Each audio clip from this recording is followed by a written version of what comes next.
shouldn't be embarrassed to talk about this, but there was a time where I was losing money on every single sale that I was making. It's like, oh, we're a 6-figure business. We're doing 50K in sales a month. Then I went to log into my bank account, and there was $34,000 on my credit card, and I only had 18 grand in my checking account. And I was like, what's happening? What's broken? Something was. I just didn't know it at the time, but I was actually losing money on every single sale. I thought I was making money, but I wasn't. So we were selling a scorch marker, and it was $15. It only cost me $2 to make. So I'm like, no brainer, dude. We're going to make money on every sale. I didn't account for customer acquisition cost, which was about $10. I didn't account for pick and pack fees. I didn't account for shipping costs. And then that was already at -$1, and I didn't even anticipate all the operating expenses that went into it, right? My pay, my employees, my workers, the contractors, the graphics. I'm like, it was bad. I remember calling my mentor and like, Steve, I don't know what's going on. And he was like, it's okay, man. He's like, this is what it feels like when you don't know your numbers, so make sure you remember what this feels like. And then he showed me how to fix it. So yes, it was embarrassing, and yes, it was like a blow to my ego, of course, because I was a new business owner. I thought I knew all the answers. I just didn't know what I didn't know. Let me tell you how we fixed it, though, because that's where the real sauce is. 2 things. The first thing that we did was we got really clear on my numbers. We broke down all of the costs per unit and got really clear about what it was costing us to actually get a unit ready to sell. And that's called your cost of goods.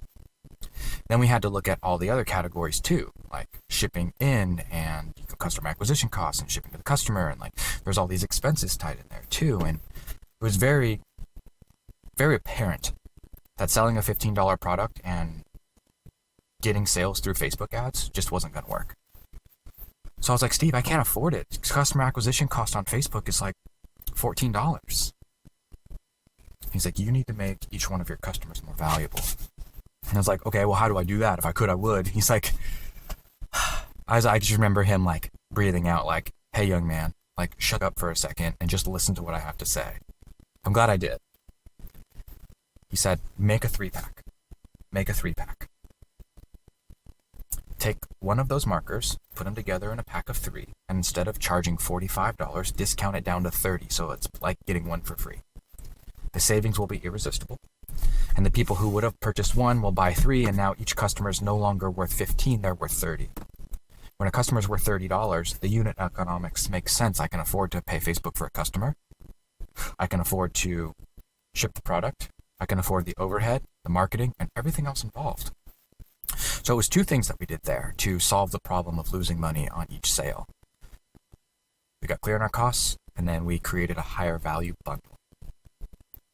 Now, I go about pricing our products very differently now. Originally, I would just kind of look what's on the market and choose a price that I thought might work. Or, they were selling it for this much, so I'll make it $1 more or something like that. I've come to learn through my partner, who is also Nick. He teaches me so much. Cost of goods times 5. That is the secret sauce right there. Whatever your product costs to make, you need to multiply it by at least 5 in order to have enough margin built in to actually profit, actually make some money, and actually pay your people. That's the biggest mistake I see with the business owners that I work with. The first thing that I want to do with them is I want to get clear on who they're serving and what their vision is, and get really clear on like their hero product and how much it costs them to make it, how much they're actually making, and how much margin is there. Margin isn't everything, but it's a really big piece. Right? You have margin, conversion rate, AOV, and, customer acquisition costs, shipping costs, cost of goods. They're all levers that you can pull and move around to make more money, or to find the right balance, or to sell more, or to serve your customer more. So now I use a spreadsheet that I built so that I don't make this mistake anymore.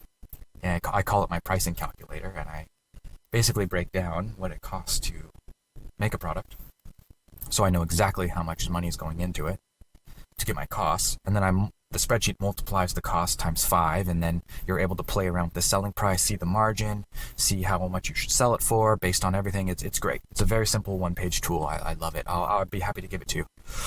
I'll leave a link below for you. You can check it out, or DM me on Instagram. I'll send it to you for free. It's a really great tool. So now I use that to price all of my products. And now I'm thinking about average order value and how I can bundle things together to make it a more attractive offer so that each customer spends more money in my store.